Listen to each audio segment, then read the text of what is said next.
Hey guys, it's Leah. Welcome back, or welcome if you are new, and welcome to the ultimate reading guide for autumn. I have over 50 book recommendations that I think are perfect for autumn. I've split them off into their own little genres and I am just so excited to gush about them because I think you all need to read them. A lot of them are books that I have absolutely loved. A lot of them are my all-time favourite books. Some of them I haven't even got to myself yet, and I'm just so excited because it is the best time of the year period, especially when it comes to reading and getting cozy and finding your love for words and literature again. So I have a lot to get through and we have over 50 books to talk about. I am fully anticipating for this to be an incredibly long video, so do feel free to go grab yourself a drink or a little snack. I have my cinnamon tea here in my very autumnal mug, and let's just get started. As I said, we have 10 genres to get through where I have given 5 recommendations for each genre, and we're going to kick that off with fiction. Fiction, literary fiction, adult fiction, especially if it has like a slight tinge of horror or feminist discussion or like a little bit of an unhinged narrator, we'll say. I just gravitate towards them so much, and honestly a lot of the fiction books that I do read I would say are perfect for autumn, so picking 5 was fairly difficult. But here are the 5 that I think you absolutely need to read this autumn. We're going to kick that off with Leave the World Behind by Rumaan Alam. This book for me is a 5-star read and it still absolutely stays as that. It's one that I definitely want to reread, hopefully sometime soon. I know it's one that's also a little bit divisive for some people. A lot of people absolutely adore it, some people not so much, but for me it was absolutely everything I love in literature and so much more. This book essentially follows a couple who are staying in this remote Airbnb when in the middle of the night, out of nowhere, this elderly couple come to the Airbnb claiming that the house is theirs. It's very much a story with the biggest end of the world vibes, but also has the most incredible discussions surrounding race and class. It was so incredibly gripping. It honestly had me at the edge of my seat the entire time. The writing style too was so eloquent and so beautiful. One of those books with the most beautiful prose ever, but you kind of just want to underline and annotate every single thing. But this book for me is perfect and the epitome of autumn, so I would definitely recommend. I feel like I'm going to say the phrase that I recommend all of these books like 99 times in this video, but let's just say now that I do recommend all of these. And next we have Severance by Ling Ma. This is actually a book that I read this year or the end of last year, I can't remember, but I was absolutely obsessed with it when I was reading it. This book is a literary fiction dystopian, which is a little like subgenre that I am absolutely obsessed with, and I'm always trying to find more books like that, so if you have any recommendations please let me know. This one was so good. I very much read it in the peak of when I was like obsessed with The Last of Us. I always go through this real dystopian phase, and I read it in the peak of that and it did not disappoint. I think one of the reasons that I love this so much is, one, it was set in New York, 2, the dystopian atmosphere and like the end of the world and how like humanity comes to grips with that and comes to terms with it. But alongside all of that, I absolutely loved how Ling Ma used themes of the apocalypse to very much go in depth into discussions surrounding capitalism and how our society nowadays doesn't know when to rest and when to stop, and how an apocalypse might be the only time as us and the consumers of a capitalist society ever rest. And even in that instance, if we do, this was just such a unique, such a clever, such an atmospheric read. I really think that if you like books like Station 11 by Emily St. John Mandel, or if you just like apocalyptic end of the world dystopian stories like The Last of Us for example, I would highly recommend. It's so good. Next we have a book that absolutely ripped my heart out. It is under 100 pages. I sobbed like a little when I read it for the first time, and that is Hex by Jenny Fagan. This was in my top 10 books of 2022 and it is one that has still stayed with me to this day and I am constantly thinking about even now, and I never ever got over it. It basically is inspired by the North Berwick witch trials that I believe happened in the 1600s in Scotland, and we follow Gillis Duncan, who is a child who is basically being prosecuted for being a witch. We are following Gillis Duncan on her last night when she gets a surprising visitor. This is very much fiction but also has a little tinge of magical realism, which I absolutely loved. But for me, I think this book is perfect for autumn, not only because it really is witchy and really discusses like real life witch mythology and things that happened in real history, but it is also one that is so atmospheric in its writing and again so lyrical. I think I underlined and annotated so many things in this book because I just loved it so much. The writing was so eloquent, will leave you absolutely astounded, and also crying on a bathroom floor So get ready. But Hex is just a wonderful piece of work that really demonstrates what it is like for women and children and young girls to carry their ancestors' trauma, and how women have been treated all throughout society. Definitely is not the easiest read, but one that is definitely perfect for autumn and will leave you sobbing. I can't with this book. Another fiction book that definitely had me on the vibes of sobbing is Our Wives Under the Sea by Julia Armfield. This is one of the best books that I have read so far this year. I read it in April, and I really do wish that I did save it for this time of year, although I'm still happy that I read it then. And this book is just phenomenal. It follows Leah and Miri. Leah is a deep sea diver where she goes on a couple of deep sea missions a year. She does always return, but one day she goes on another deep sea mission and she doesn't return for 6 months. So then we are following Miri, her wife, who is very much coming to terms with the grief, the loss, how to handle Leah not being around, when one day miraculously Leah does appear, but she's a little bit different. This is a speculative fiction read. It is so ambiguous, and those are always some of my favourite books, so it was absolutely no surprise to me that I loved this as much as I did. The writing style too. There is this one quote, I basically buddy read it with my best friend, and there is this one quote that left us. We read so much of this book sat in front of a lake, and it was the most perfect way to do it, and it's another one that I think about all the time, and I'm getting so passionate about so many of these books, but this one, absolutely need to read it, especially if you are into speculative reads where we don't really know what is going on and what has happened. But the ending of this one too was just superb, and it is perfect for this time of year. And the last book that we have in the literary fiction section is All's Well by Mona Awad. I honestly couldn't do like an autumn reading list without including a Mona Awad book, and you will see Bunny, spoiler alert, in another section of this video. But Mona Awad's books are perfect for autumn, perfect for this time of year. If you have never read any of her books, you absolutely need to, because they are all incredible. But All's Well was my favourite book that I read in 2022, and that is a big statement. This book still has not left my side, not left my mind. We are following Miranda, who is a theatre school teacher, and she really wants to put on the play All's Well That Ends Well, but her students really want to put on Macbeth. She also has a chronic illness because she suffered from a really bad injury, and it's very much a story about how she is kind of navigating being a theatre school teacher now that she has a chronic illness, and coming to terms and understanding her chronic illness, which for me was one of the biggest parts of this book that I took away from. I think in that aspect, if you think it's something you are going to also relate to, it is definitely heavy, because it does not hold back, and Mona Awad really does not hold back in demonstrating the pains and the anguish of having a chronic illness and having pain due to a chronic illness, alongside obviously the relatability. For me, the writing style, it was so fever dream-esque. The fever dream writing and how you just really did not know what was going on, and you couldn't really distinguish fiction to reality, was just incredible. There is just something so oddly comforting about reading a narrator that is unreliable in like the darker, colder, cozier months. I don't know why. Honestly, no one is doing it like her. This is also one of my most annotated reads. I am so happy that I did decide to annotate it when I read it for the first time, and you need to read it this autumn. Okay, so those were all of the literary fiction reads, and kind of following on from that genre, we are now going to do translated fiction. As much as I love reading literary fiction, I also do think that translated fiction is one of my most read genres. So I have so many that I wish I could talk about. I could honestly do an entire video talking about translated fiction anyway, but like autumnal translated fiction reads. But again, we do have 5, and some of these are my all-time favourite books. I'm gonna kick that off with Human Acts by Han Kang. I have now read every single book Han Kang has ever written that has been translated into English. I absolutely adore her work, and so recommending solely one for this video is a little bit hard to choose, but I did choose Human Acts. It is the most recent one that I did actually read, and this book is just so haunting. I think there is just like particularly one part of this book as to why I am recommending it for autumn. And I do think going into this book, it's best not knowing too much, but I will say one thing that is blurbed on the back because it just does sum it up perfectly. Gwangju, South Korea, 1980. In the wake of a viciously suppressed student uprising, a boy searches for his friend's corpse. A consciousness searches for its abandoned body,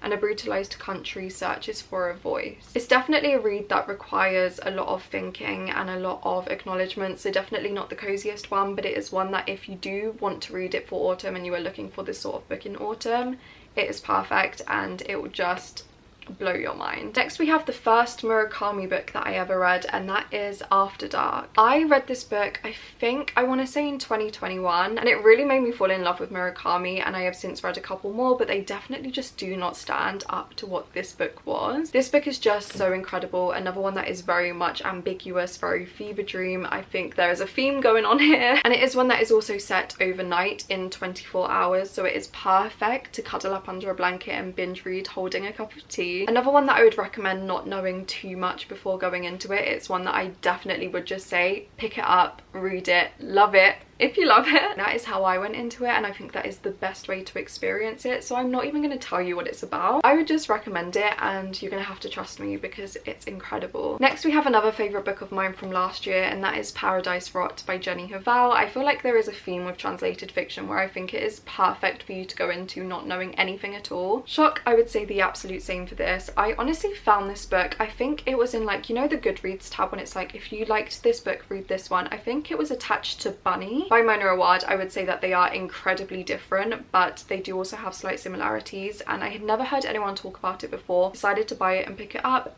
Instantly became a favourite. But all I think you should know before you go into this is that we are following our protagonist who has moved to a new country for uni. She is living in this really like desolate, molding, disgusting house with her flatmate, and this book really does talk a lot about like mold and rot and food in that aspect. If that's not something that you think you would be able to read, definitely don't pick it up. But for me, I love when prose and like a gothic book really goes in depth into the rotting, or like when a house has its own perspective and is a character in its own respect in a gothic book. Those are my favourite things, and this did it perfectly. Alongside that, it is also queer. It also talks a lot about religion. In its own respect, it is kind of an Adam and Eve, very loosely an Adam and Eve retelling, and it is just perfect for this time of year. I will also say Jenny Haval's writing also in Girls Against God is equally incredible. Really goes deep into misogyny and the patriarchy and capitalism and just girlhood and the anguish and the traumas that come from that. I would definitely recommend both of Jenny Haval's books. They are so good. Next, we're going to recommend one of my favourite books of all time. Probably in my top 3 favourite books of all time. I Who Have Never Known Men. This book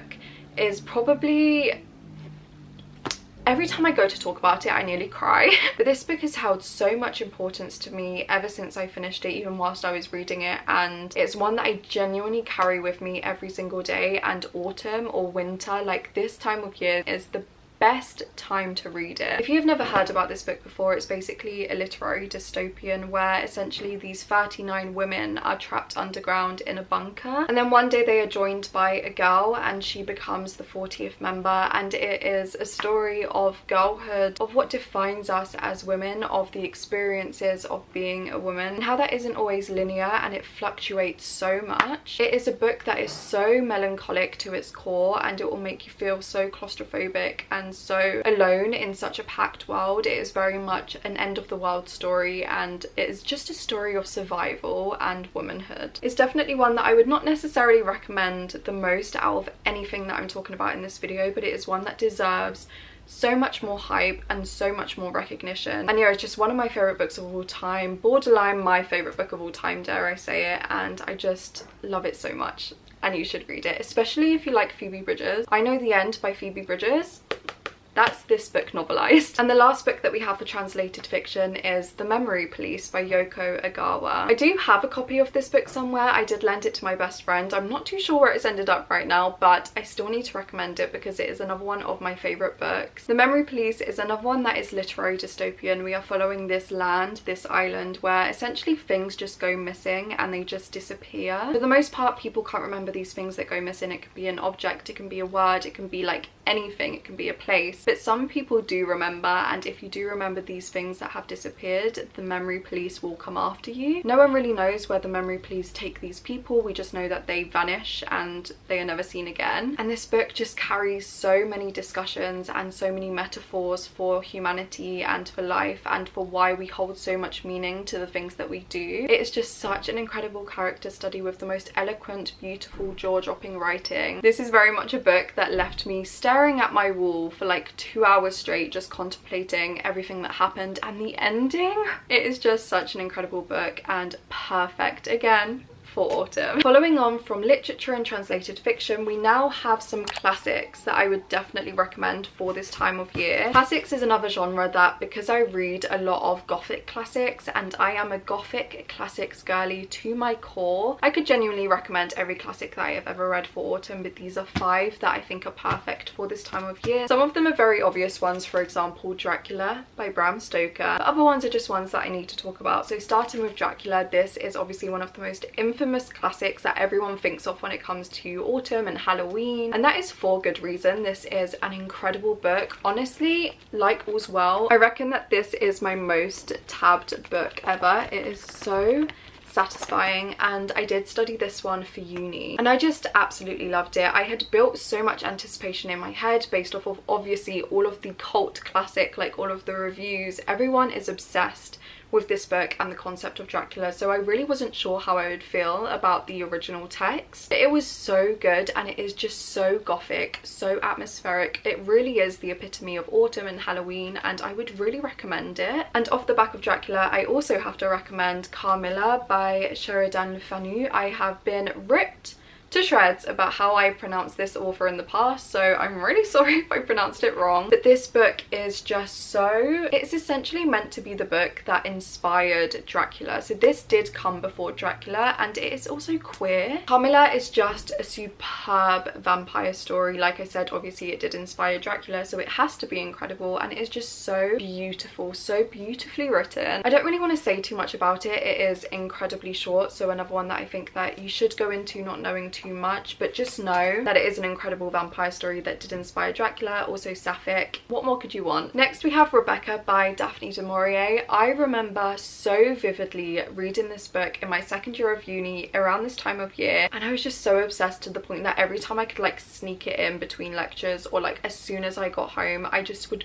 binge read it. And it is just such a perfect read for this time of year. It's so incredibly gothic. I love the way that it explores and portrays women as their own beings, especially in this time frame, and also how we act and how Rebecca and, you know, our protagonist did act in like romantic relationships. For me, one of the most memorable parts of this book, and one of the main parts that I remember even loving at the time of reading it, was the estate and the mansion. I am a sucker for a gothic mansion, a gothic estate that is falling apart at its seams, that has ghosts like roaming the halls, and this did it perfectly. I do really need to read more Daphne du Maurier, and I do think that Rebecca also, if you haven't read too many classics, or you are easily daunted by classics and you don't really know where to start, I would say that Rebecca is very accessible, so I would recommend it even if you are not a big classics reader. Next we have We Have Always Lived in the Castle by Shirley Jackson. I actually filmed my experience reading this for the first time last year. I think I did like an autumnal day in my life, and it was so fun, and this book is so good. I love Shirley Jackson. Shirley Jackson did also write The Haunting of Hill House, so I would recommend both of these, but We Have Always Lived in the Castle is definitely more of an underappreciated gem. I also didn't know that this was Shirley Jackson's last novel, but it is basically a story of family rivalry in this gothic home. It is so suspenseful. It is another one that you don't really know what is happening for a lot of the book until you get to the very end, and you have like this jaw-dropping, pin-dropping moment where you're just like, of course this has been going on the whole time, how did I not see it? And it also has a little bit of dark comedy. This book is just incredible. Shirley Jackson is a master of her craft. I need to read some more from her. I want to read everything she ever released, but We Have Always Lived in the Castle obviously needs to be read in autumn. And then the last classic that I'm going to recommend for autumn is going to come as absolutely no surprise to anyone, and that's Jane Eyre by Wuthering Heights. That is Jane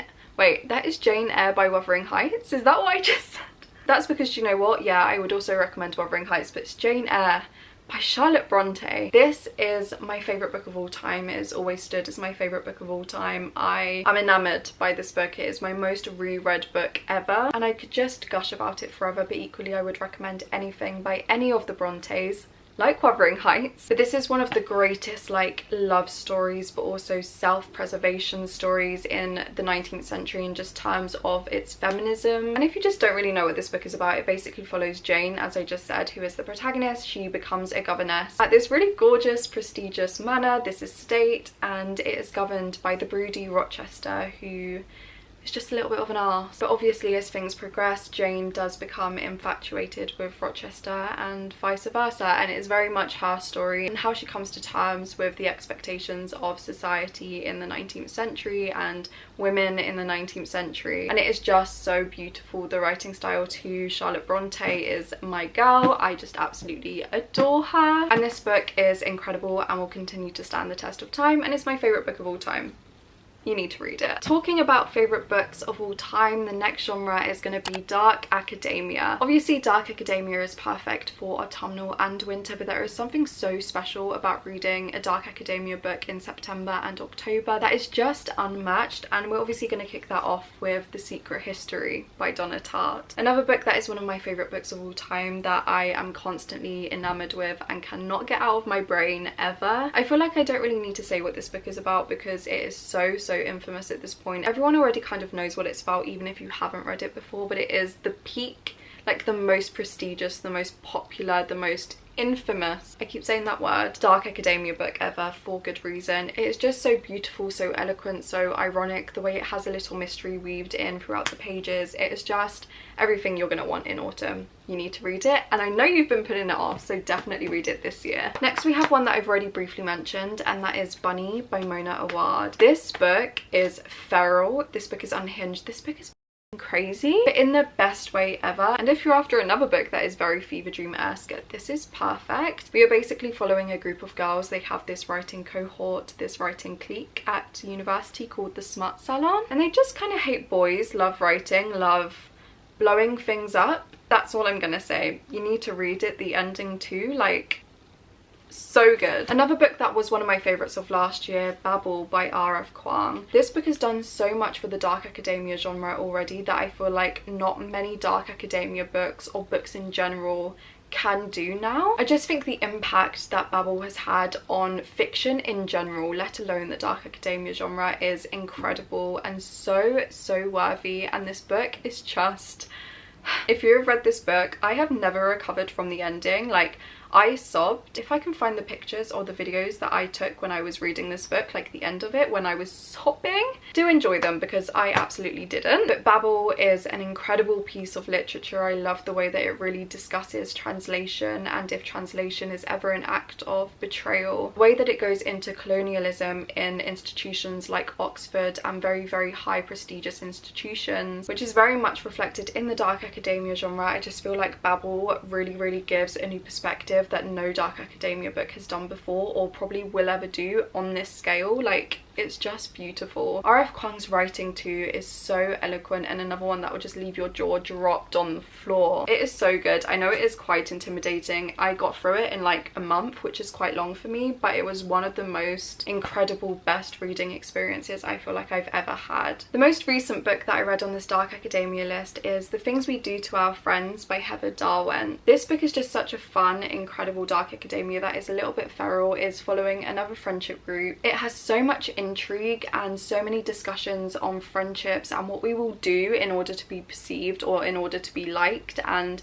just friendships like turned bad and turned rotten. I loved the way that this book progressed when I read it. I read it insanely quickly, and it is also set in Edinburgh, which in autumn, what more could you want? And the last dark academia to recommend is Ninth House by Leigh Bardugo. I read this when it first came out, so my memory of it is a little bit hazy and I definitely do need to reread it. All of my books were about to fall. I definitely do need to reread it before I go on to Hellbent, which is the second in the series, which I'm so incredibly excited for. I think we are set at Yale and we are following this one secret society that really looks into other secret societies at Yale, so incredibly dark academia. Also has a little dark magical fantasy twist, which I really enjoyed at the time, and I feel like I would appreciate it so much more rereading it now, so that's definitely what I plan to do soon. And it is one that even though I read so many years ago now, I can still picture and vision all of the scenes, and like the imagery was just so incredible, so atmospheric. So another one that I would definitely recommend. Next we have some fantasy. I feel like recently, do you know what, I have really been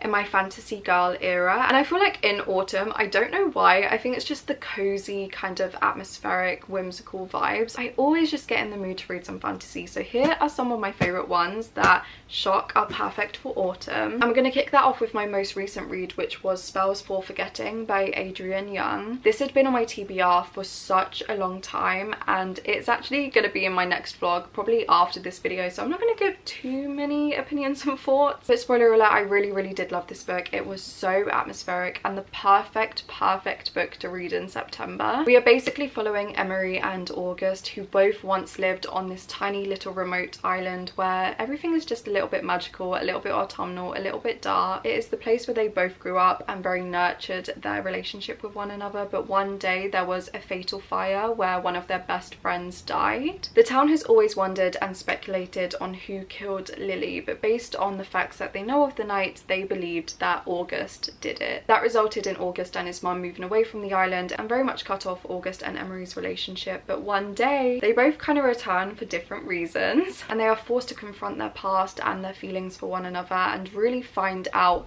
what happened that fatal night. What I love so much about this was how atmospheric it was, very much with a whodunit running through the middle. We really didn't know if August was the one that did it or not. As much as I loved that element, I think the thing that carried it for me was the autumnal vibes. Emery's family owned a tea shop, for example. How much more autumnal can you get than somebody owning like a tea shop, like a witchy tea shop with magic? And yeah, this one was just so incredible. I feel like it's not one that I hear too many people talk about, so I would highly recommend. Next we have One for My Enemy by Olivia Blake. This is another book that I constantly think about because the ending of this one too. But it was also my first Olivia Blake book and it absolutely did not disappoint. I loved her storytelling and her writing so much, so atmospheric, so beautiful. But One for My Enemy is a Romeo and Juliet retelling that does not go where you would be expecting it to go, and that's all I want to say about it because it is so good, and I also went into it not knowing too much, and again I think that is the perfect way. All I will say is that I absolutely loved the family aspect and the enemies, like the rivals, the enemies to lovers, the forbidden love. I ate it up in this book. It was just so good. The yearning,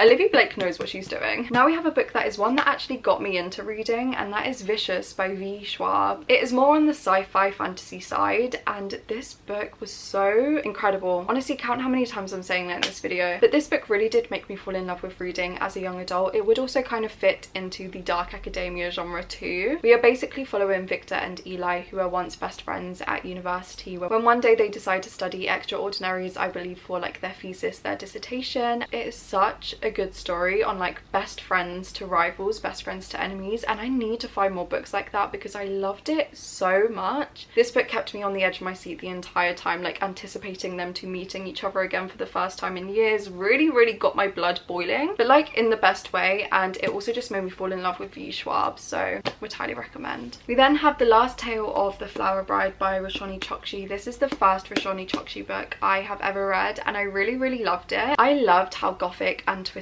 this book was. We follow a married couple who are very content, very happy with their lives, but one day they do go back to the wife's home. She has this past that she has never wanted her husband to ask questions about or delve into. They kind of made a promise when they first met that he would never delve and pry into her past, but when they do return to her childhood home one day, that becomes increasingly harder, and it is a story that slowly unravels what happened to her and just the ending of this book. I did actually unfortunately guess like the ending and what the main like reveal was, but it in no way took away from the enjoyment and the shock of what the book actually was, and I loved it so much. I really do feel like this is the epitome of autumnal fantasies, like dark gothic, and I would just really recommend it. I know it's got a ton of really good reviews, so I'm sure I'm not the only one, but this book was really good. And the last fantasy book is House of Salt and Sorrows by Erin A. Craig. I read this years ago. It was one of the first books that I read when I was kind of falling back in love with reading, and I adored it. The main reason that I decided to pick it up is because it is a retelling of The 12 Dancing Princesses, which was my favourite film as a child, and honestly still kind of is. Like, it is the ultimate comfort film, but this is a retelling, like a dark fantasy retelling, and it was so good. Again, perfect for autumn. So if you are looking for that dark fantasy kind of magical fairy tale retelling, especially if you do love that film, because it is such a great film, you need to read it, because I do not think that it would disappoint. Okay, so we're now on to the last 5 genres. I need a sip of my cup of tea because my voice. But we're kicking off the last 5 with thrillers. Thrillers in autumn for me, I really went through a real thriller kick, a real thriller phase. Like, I think at the end of 2021, maybe beginning of 2022, I read so many thrillers, and then I kind of stopped and I hadn't read any for a while, but I feel like autumn is the perfect time to do so. So I have a couple that I really do want to recommend. A lot of these I actually no longer own because I got rid of them during the move, just because thrillers I feel like are books that I never really want to reread. Once I know the twist, sometimes I would want to reread them just to see if I like missed any clues. That's one of my favorite things to do with thrillers, but more often than not I just will not reach for them again. But here are 5 that if you haven't read yet, you definitely need to, because they are twisty, they are atmospheric, they are intriguing, they will have you on the edge of your seat the entire time. And we're going to start that off with The Last Word by Taylor Adams. I would also recommend No Exit by Taylor Adams. No Exit is still, I would say, my favourite thriller of all time. It really had me on the edge of my seat. I read it in one night, in one sitting. I could not put it down. I very rarely stay up to read books like super late at night, just because I really value my sleep and I'm a chronic illness girly. But this book, I can't even tell you how long I stayed up to read this book. But The Last Word is also so incredible. It is his newest release, and we're basically following our protagonist, who is kind of house sitting this house on the beach, and she is a reader. She leaves this 1-star review of this horror writer, this crime writer's book, and then one day she receives a message from this author very much damning her for leaving a 1-star review of his book. And I tell you what, this has left me terrified to rate anything 1 star since I last read it. But basically things progress from there, and we just try to see her survive the night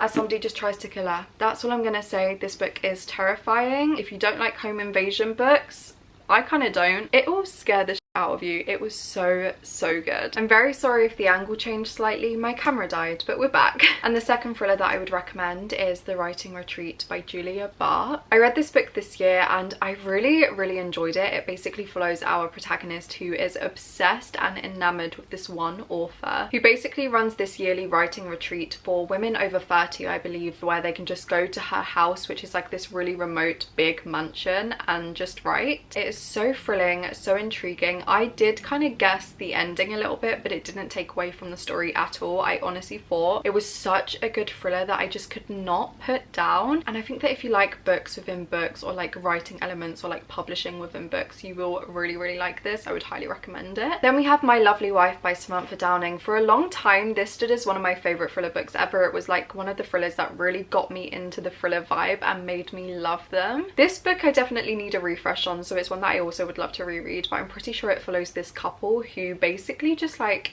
murdering people together. I think one of the main reasons I absolutely adored it and found it so interesting is because we see, like, obviously we're following the characters and we're following the people doing the killing, so we are really seeing their thought process behind doing what they are doing, and how it not only affects themselves but affects their relationship. And it was just such an intriguing, interesting, really good domestic thriller that if you haven't read before, I would also recommend. I definitely do want to read some more Samantha Downing. I'm not too sure which one I would pick up, so if you have read any of her other books, please let me know which one you think I should do. Next we have one of my favourite thrillers, and it is Final Girls by Riley Sager. Absolutely loved this when I first read it. I love thrillers or horrors or anything that has a little slasher element. I don't know why, but I think that it provides such comforting, cozy vibes, all whilst being equally terrifying and just so fun. This one again I think is one best to go into not knowing too much at all, but the plot twist, I thought there was going to be like one big plot twist like how there normally is in thrillers, but this one kept on going. When I thought the plot twists were over, no, guess what, there was another one, and I was terrified. But it is just so good. I think if you've never picked up a Riley Sager book, this is a really good place to start, because all of his books are, in my opinion anyway, I haven't read a single one that I haven't enjoyed yet, and I love them. So this one is definitely a must if you have already read Riley Sager or you haven't yet. And then the last thriller to recommend is Daisy Darker by Alice Feeney. This is the most recent thriller that I have read on this list, and this was so fun. I say fun, equally terrifying. I am an isolated thriller girly. I love thrillers that are set in one place where they cannot leave, like if there's a storm or for whatever reason the characters just cannot leave the place or the building and like they're all trapped together. I eat it up every time, and this was such a good one with a little bit of like I don't even know what to say about this book because I feel like it could so easily be spoiled, but there is that kind of like family rivals, there's something in the will, kind of like whodunit vibe, and that's all I think you should really know. This was also my first Alice Feeney, another author who I would really like to explore more of. I don't know which one I would go on to next, so again, if you have any recommendations, please let me know. But this one, as much as it was terrifying and very intriguing, it was also quite fun and a little bit ridiculous at the end, but actually also a great audiobook if you are looking for an audiobook this autumn. Okay, now we have some horror books, and talking about slashers, one of my favorite horror books is Stephen Graham Jones's My Heart is a Chainsaw. This is the first in a series. The second book is now out. I haven't read it yet because I'm a little bit terrified, but this is another one that I definitely want to reread this autumn because I loved it so much when I read it, and it is very much a haunting, kind of terrifying slasher. Our protagonist is obsessed with slasher films. I think she writes her dissertation on slasher films, where we have little pieces of her dissertation and her thoughts and studies on slasher movies and their tropes, and that is one of my favorite things in horror. I feel like this book was just so unique. It is unlike any other horror book or slasher horror book that I have ever read, and I loved it so much because as much as our protagonist was obsessed with slasher films, we follow her life as she kind of dissects her life as a slasher film, and she's like, oh my god, you would be the final girl, you would be the murderer, so on and so forth. And it was so interesting and cool to see her come to terms with things that she wasn't aware of or didn't recognize in terms of the slasher element in her own life, and it was just so good. One that definitely isn't fun is Gallows Hill by Darcy Coates. This is the scariest horror book I have ever read. Honestly, before I read this book, it really did take a lot for a horror book to kind of scare me like a horror film does. I would easily be able to read them and just be like, yeah, do you know what, that was spooky, that was fun, that was a little bit scary, but like, I'm not terrified, I can still read it at night. Not with this one. I genuinely could not read this one at night because it freaked me out so much. All you should know about this one is that it follows Margot, who basically moved out of her childhood home, Gallows Hill, and she one day just decides to return once her parents unfortunately pass. She hasn't been back there since she was a kid, and she's tried to live her life forgetting about all of the very haunting, kind of traumatizing things that happened there when she was younger. I think the way that Darcy Coates wrote ghosts and like spirits and all of that stuff really freaked me out. Like, they were their own characters and I couldn't deal with it. Although I did absolutely love it, it really scared me, and that was the main thing that I took away from this book. So if you're looking to be scared, this is a good one. Another one that scared me, and actually one of my more recent reads, was Come Closer by Sarah Gran. This is incredibly short. This is a possession horror, and it is so spine chilling. It made me feel like claustrophobic to the bone. Like, I wanted to rip my skin off. It was that sort of book. Flo, our main character, who is in this long-term relationship, has like a really steady job, but she finds her life a little bit too boring, and she kind of had this imaginary friend when she was younger, a really tall, pale woman with long dark black hair, and one day her imaginary friend makes a return into her life. It is the slow descent into madness. It is the slow descent of getting possessed and like having your body, like someone take over your body. It just so scary. Another one that I couldn't read at night. Another one that is perfect to cuddle up under a blanket. I actually started reading this one in the midst of a really big thunderstorm on the balcony, and it was perfect. I loved it. Next, we have another horror book that really freaked me out, and it is I'm Thinking of Ending Things by Ian Reid. This book I read so many years ago now, and I know that Netflix has done a film since, and I honestly didn't like the film. I didn't like the way that it like portrayed the book at all. As much as it was terrifying and very fever dream and like so chilling, it was so well written and so beautiful, and as far as I can remember, there was such beautiful lines in it, and I just remember loving it so much. But it was one of the first like fever dream kind of books that I ever read, where you couldn't really distinguish what was really happening right until the end, where it all of a sudden made so much sense. And I find that when horror books are written with that ambiguity, it's just so much more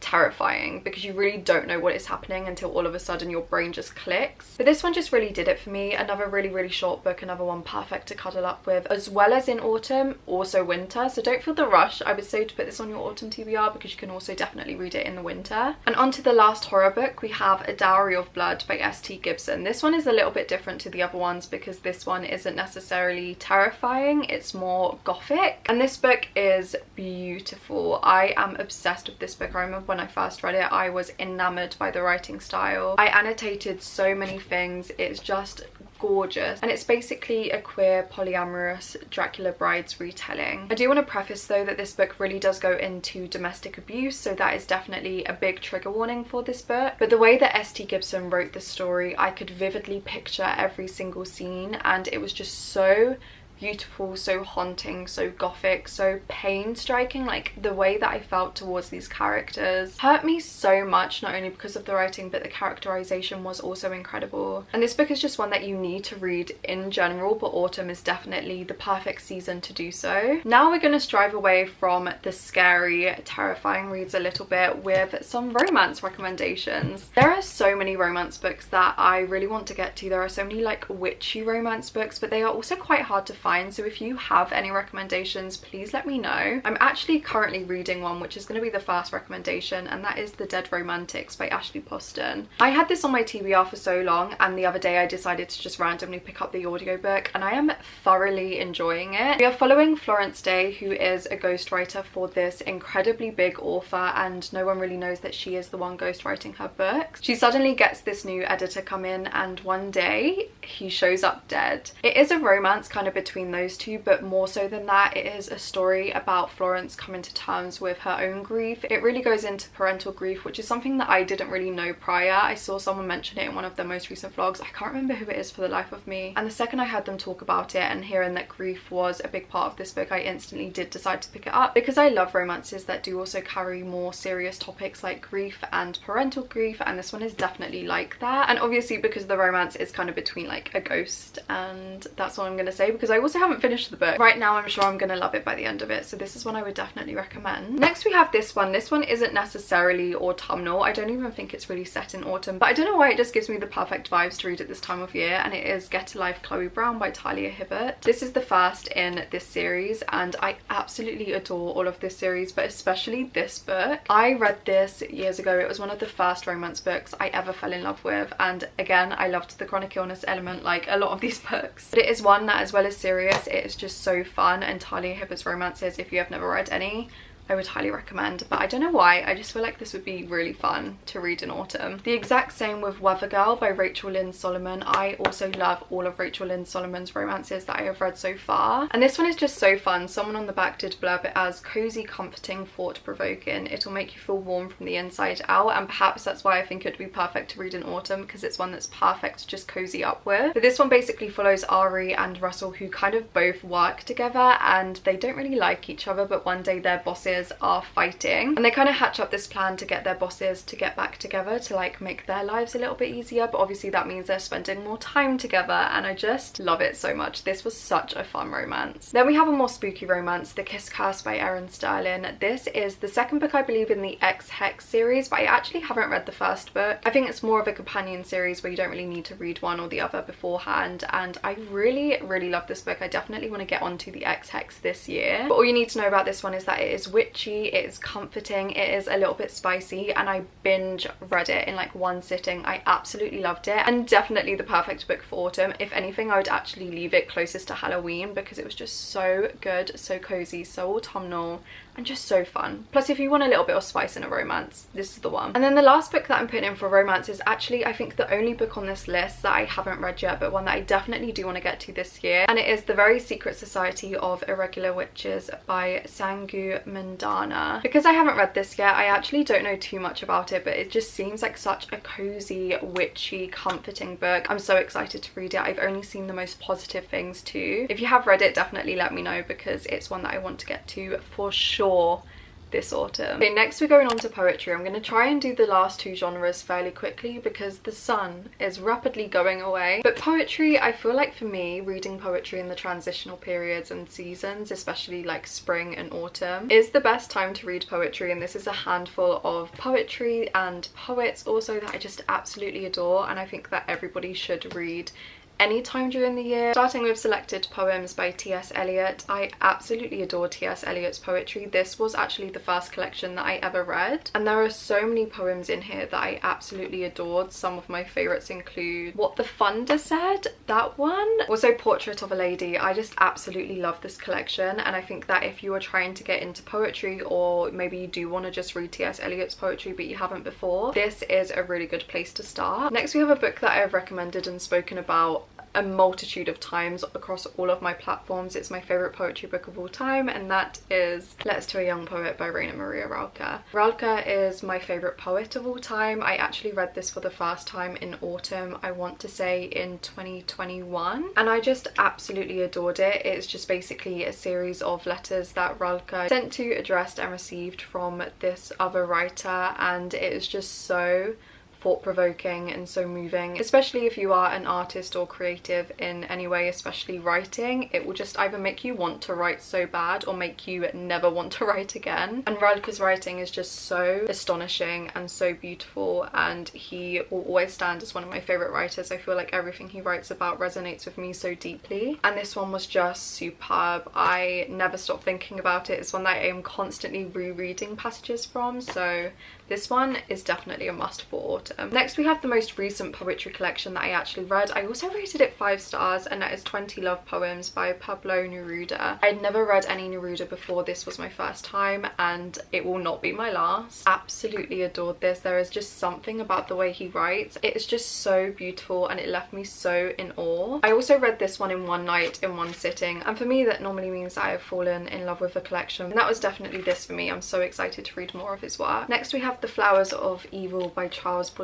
This is translated from French, and this edition in particular has the French and the English, which as a French girlie I really loved and appreciated. But this collection is jaw-dropping. I remember my mom got it for me, I think in 2020 or 2021. Honestly, I get those 2 years, they're the same year in my brain, and I absolutely adored it. Another one that I just completely binge read. So many beautiful passages in this. It's definitely one to look out for. And then last for poetry we have The Broken Wings by Kahlil Gibran. I love Gibran. I need to read some more. I really need to read The Prophet. This one is a story written through the likes of poetry, so it is very, very moving, so beautiful. I actually do need to reread this because a lot of it I have forgotten, but it is one that again I think about all of the time, and I definitely want to read more from him, so again would recommend this for autumn. And finally we're on to one last genre, and that is young adult. I have read so many incredible young adult books before, but I don't really reach for them anymore, but there are definitely a handful that I think are perfect for autumn. 2 in particular are like some of my all-time favorites, and that is Truly Devious by Maureen Johnson. This series made me fall back in love with reading, and I just think about it all the time. Honestly, even though now I don't read a lot of young adult, Maureen Johnson is definitely still an auto-buy author for me. I feel like I will be like 60, I'll be 80, and I will still be reading her books. This series would actually fall into the dark academia genre too. It is just so fun. Basically follows our protagonist with a group of friends at her new prestigious school, where you kind of have to specialize in something to be at the school. Only like top people are able to attend, and she basically spends her time studying a cold case that happened at that school and just starts solving it with some of her friends, and it is just so fun. As much as it is actually fun, it is also a little bit like creepy and very, very twisty. I loved where this series goes, and I think that if you are looking for a really cozy young adult series to read and cuddle up with this autumn, you need to pick up Truly Devious. I equally feel the same with A Good Girl's Guide to Murder by Holly Jackson. This series too, it's so good. Holly Jackson is still another auto-buy author for me. All of her books, 5 Survive 2, I would highly recommend. They are so good. I feel like everyone already knows what this book is about by now, but it basically follows Pip, who is trying to solve a case that is very close to home for her and her boyfriend, and just the ways and the lengths that she will go to in order to get justice and to figure out what actually happened. Honestly, you just have to read it. It is hyped for a reason. I would highly recommend. We also have Clown in a Cornfield by Adam Césaire. I read this one a couple of years ago now, and this one actually terrified me, probably because I'm terrified of clowns, so I honestly don't know why I really picked this one up to begin with. But it was really fun and really good. Perfect like slasher young adult terrifying thriller, and it really does just give the perfect Halloween clown terrifyingness. We also have Ace of Spades by Farida Abiki Iyamedi. This is again another one that could fall into the dark academia, and I loved this when I first read it. I'm pretty sure initially I rated it 5 stars and I ate it up. I can't actually really remember all too much about it because I did read it a couple of years ago now, but I remember being absolutely obsessed with it. So if you're looking for a dark academia young adult, I'm pretty sure there is some sort of like thriller element kind of to do with like Pretty Little Liars, like there's someone like A, and I'm pretty sure there are also discussions discussions of racism and class. But this book was so good. Honestly, another one that if I am ever craving the young adult vibe, I will probably reread, so I would highly recommend. And then the last book out of 50 plus books that I'm going to recommend for young adult is The Inheritance Games by Jennifer Lynn Barnes. I feel like this is another one that I don't really need to give a synopsis for because everyone and their mum at this point has read it, but it is very much Knives Out vibes, and I loved it when I first read it. I think I read the first 2 books and just never carried on the series, but the vibes were perfect cozy vibes, like thriller, you don't really know what's happened, but it basically follows our protagonist who one day gets a large sum of money out of this rich man's will. They are complete strangers. She has never even met this man before, so nobody knows why he decided to give all of his money and like his mansion and everything, his estate, to her. It was just such a fun little thriller, and I would highly recommend it, even though I'm probably sure you've already read it. So there we have it. Those are all 50 plus books that I would recommend you to read this autumn. I tried my best to cover as many bases as possible in terms of genre and age range, but if I did miss any like genre out and you would like to see some recommendations in another video, definitely let me know. I'd be so down to do that. I'm so excited for all of the autumn content that I've got coming. I have some really exciting vlogs and some videos planned which I cannot wait for you all to see, but also just seeing everyone else's videos and TBRs makes me so happy. So if you have any books that you need to read this autumn that you like have been dying for or you've been saving for autumn, please let me know. I will actually have a video coming out fairly soon with all of the books that I want to read this autumn, which I'm very excited about, so definitely keep your eyes peeled for that if you want to see that. But yeah, as always, I have all of my socials linked down in the description box below. I have my TikTok, my Instagram, my Goodreads, and so much more. If you want to show you stayed until the very end of the video but you don't really know what to comment any autumnal emoji, obviously. And yeah, thank you so much for watching and for being here, and I will see you again very, very soon with another video.